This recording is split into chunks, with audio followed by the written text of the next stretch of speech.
Daily Fresh Juice menyejukkan, Fresh Juice menyegarkan. Sahabat Fresh Juice dimanapun Anda berada, saya Natasha dan Yofi.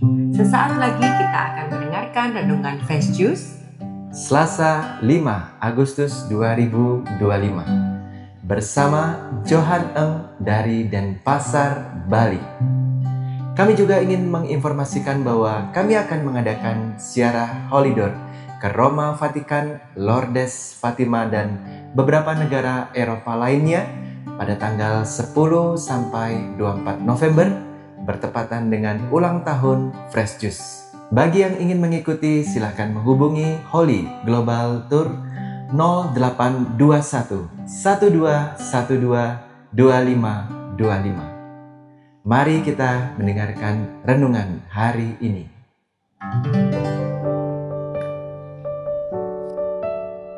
Selamat berjumpa kembali, sahabat Fresh Juice yang terkasih. Saya Johan Eng dari Denpasar, Bali.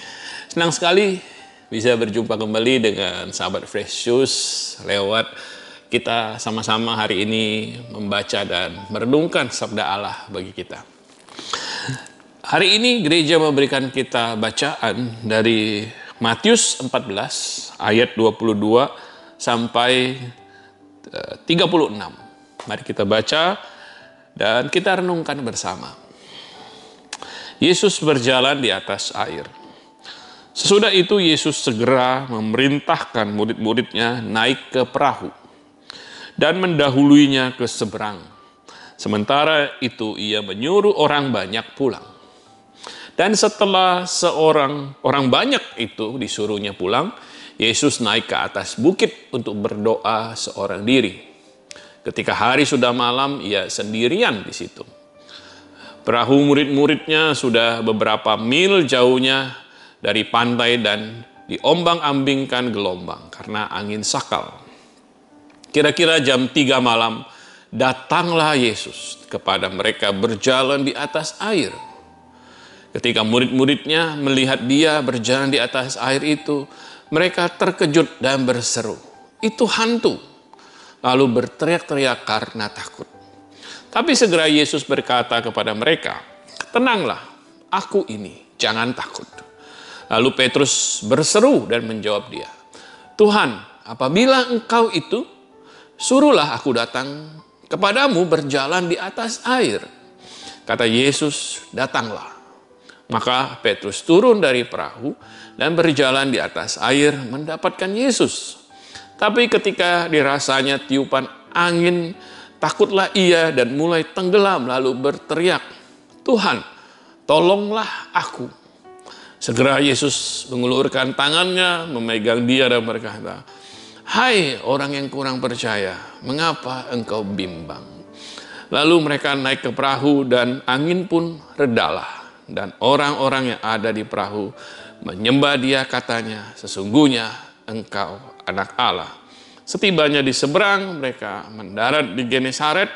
Ketika Yesus dikenal oleh orang-orang di tempat itu, mereka memberitahukannya ke seluruh daerah itu.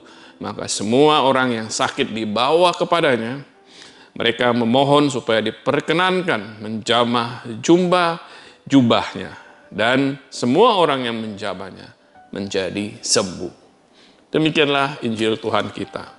Terpujilah Kristus. Sahabat Yesus yang terkasih, saya ketika membaca perikop ini, saya merasa bahwa cerita ini salah satu cerita yang unik dalam Injil. Ya, bagaimana Yesus berjalan di atas air, gitu ya. Satu hal gambaran kita langsung, imajinasi kita langsung dihidupkan ya. Yesus berjalan di atas air ya. Kalau Anda seumur saya banyak nonton film kungfu ya kan, banyak tuh ya, ada pendekar kungfu yang jalan di atas air ya. Sangat cool ya. Dan lebih unik lagi perikop ini adalah ketika Petrus minta berjalan di atas air dan dikabulkan oleh Tuhan Yesus dan dia berjalan di atas air. Anda bisa bayangkan. Tapi merefleksikan perikop ini, sahabat Yesus yang terkasih, saya merasa bahwa perikop ini bicara kepada saya mengenai bagaimana kita seringkali kita seperti Petrus, minta tanda kepada Tuhan Yesus. Seperti Petrus yang bilang pada Tuhan Yesus ya. Dia bilang, Tuhan, apabila engkau itu, suruhlah aku datang kepadamu berjalan di atas air. Nah, jadi minta bukti kepada Tuhan Yesus, minta tanda kepada Tuhan Yesus. Kalau itu benar Tuhan nih gitu ya. Dia bimbang, ini benar Tuhan atau enggak gitu ya. Mungkin karena gelap gitu ya, dan jam 3 pagi katanya kan. Jadi mungkin tidak kelihatan siapa itu, hantu bukan katanya ya. Jadi Petrus di sini minta tanda. Sering kali dalam hidup kita, sahabat Fresh Juice yang terkasih, kita juga minta tanda kan. Ketika kita ragu, ketika kita harus membuat keputusan besar dan kita bimbang, kita minta tanda. Kita minta Tuhan tunjukkan bahwa ini sungguh dari Engkau, ini sungguh rencanamu, ini jalan yang benar karena saya takut salah gitu ya.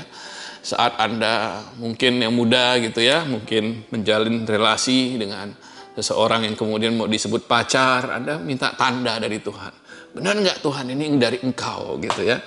Atau yang mau menikah gitu, Tuhan benar nggak ini pasangan hidupku yang dari Engkau. Atau ketika mungkin memulai bisnis, Tuhan benar nggak itu jalanku, ya mengambil pekerjaan, benar nggak ini yang Kau mau dalam hidupku. Kita minta tanda, tunjukkan Tuhan. Dan wajar. Ya sama seperti Petrus di sini, kita minta tanda itu satu hal yang wajar, bahkan saya melihat itu sesuatu yang baik. Ketika kita minta tanda, artinya kita ada kerinduan supaya kita berjalan di jalannya Tuhan. Kita ada keinginan supaya kita tidak salah jalan, ya kan? Kita minta restu dari Tuhan. Satu hal yang wajar, satu hal yang baik menurut saya. Nah, tetapi dalam minta tanda itu ada beberapa hal yang kita perlu perhatikan. Ada orang yang minta tanda yang spektakuler. Wah Tuhan, kalau benar orang ini adalah pacarku, yang Kau mau dalam hidupku sebagai pacarku, biarlah besok saya ulang tahun, dia kasih saya 12 kembang warna putih. Tidak boleh warna lain Tuhan, harus kembang warna putih. Baru aku tahu itu adalah orang yang Kau tunjuk, yang Kau kirim dalam hidupku menjadi pacarku. Nah itu seperti Petrus ya, minta tanda yang spektakuler ya. Kalau Petrus minta bisa berjalan di atas air, kita minta 12 kembang mawar putih gitu ya. Nah, ketika kita minta tanda yang spektakuler, menurut saya kita tidak mengimani bahwa Tuhan sebenarnya hadir dalam hal-hal yang biasa dalam hidup kita. Kita tidak perlu minta tanda yang spektakuler.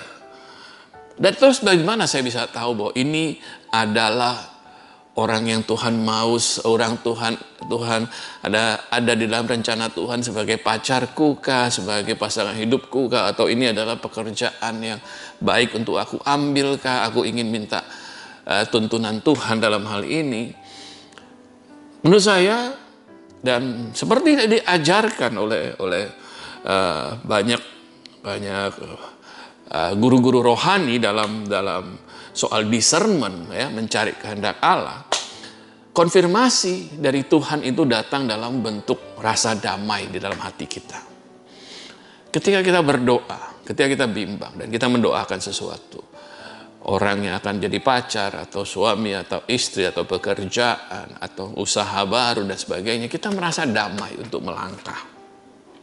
Itu adalah tanda dari Tuhan. Kita merasa kita bisa melakukannya dengan ringan. Kita bisa merasa ya apa yang orang sebut sebagai rasa damai. Tentu semakin dewasa kita dalam perjalanan rohani kita akan makin mengenali rasa damai ini.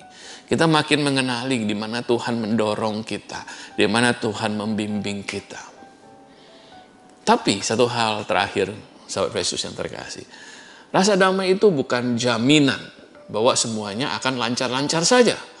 Semuanya akan tanpa masalah. Semuanya pasti sukses. Tidak. lancar tidak, sukses tidak, kita bahagia atau tidak, tentu sangat bergantung bagaimana kita menjalaninya. Satu lagi, bagaimana kita melakukannya.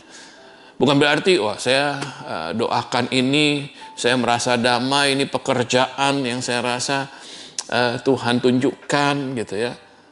Tapi terus bukan berarti terus saya boleh malas-malasan, saya boleh nggak perform gitu ya, saya boleh sembarangan dalam pekerjaan saya lalu berharap saya bisa sukses karena ini adalah kehendak Tuhan. Nah itu kurang ajar namanya ya. Tentu bagaimana kita menjalaninya kemudian akan mempengaruhi hasil. Dan bukan berarti juga tidak ada tantangan, tidak ada halangan. Tidak, Tuhan tidak pernah berjanji bahwa jalannya itu selalu mulus-mulus aja. Bisa jadi ada tantangan, bisa jadi ada hambatan yang justru membuat kita menjadi lebih baik. Jalan Tuhan, ya, meskipun itu ya kita doakan, kita merasa damai, bisa saja datang dengan tantangannya, bisa saja dengan kesusahannya sendiri, tapi selalu ada rencana yang indah di baliknya. Sahabat Yesus yang terkasih, kalau hari ini Anda minta tanda dari Tuhan, Anda berdoa untuk satu hal yang Anda bimbang, Anda minta Tuhan tunjukkan. Saya juga berdoa bagi Anda supaya Tuhan melalui Roh Kudus-Nya memberikan rasa damai, menunjukkan jalan yang harus kita tempuh, pilihan yang harus kita pilih, ya, keputusan yang harus kita putuskan. Kita membawanya ke hadapan Tuhan, kita meminta petunjuk Tuhan, kita meminta dalam kutip tanda dari Tuhan. Saya percaya Tuhan menjawab dengan bimbingan Roh Kudus-Nya. Mari kita berdoa dalam nama Bapa dan Putra dan Roh Kudus. Amin. Tuhan Yesus, Engkau tidak marah ketika Petrus berkata, Tuhan, biarkan aku berjalan di atas air. Dan malah Engkau berkata, datanglah. Engkau tahu kami seperti Petrus. Kami butuh diberikan tanda, kami butuh diberikan bimbingan, kami butuh dibantu untuk memutuskan dalam banyak hal yang mungkin saudara-saudaraku hadapi pada saat ini. Aku mau berdoa, Tuhan, Kau utus Roh Kudus-Mu untuk membimbing mereka, Kau pimpin, Kau bimbing, Kau berikan rasa damai untuk setiap keputusan yang sesuai dengan kehendak-Mu, untuk setiap hal yang Kau percaya, yang itu sungguh kami percaya Tuhan ada di dalam kehendak-Mu.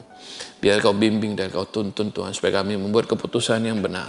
Kami ingin mengikuti jalan-Mu Tuhan. Kami ingin mengikuti rencana-Mu dalam hidup kami. Utus Roh-Mu kepada kami semua. Amin. Dalam nama Bapa dan Putra dan Roh Kudus. Amin. Sahabat Yesus yang terkasih, saya berdoa semoga kita selalu mencari bimbingan tuntunan Tuhan dan Tuhan selalu membimbing kita dalam setiap jalan hidup kita. Tuhan berkati. Amin. Sahabat Fresh Juice, kita baru saja mendengarkan renungan Fresh Juice Selasa 5 Agustus 2025. Terima kasih kepada Johan untuk renungannya pada hari ini. Sampai berjumpa kembali dalam Fresh Juice edisi selanjutnya. Salam Fresh Juice. Fresh Juice menyegarkan.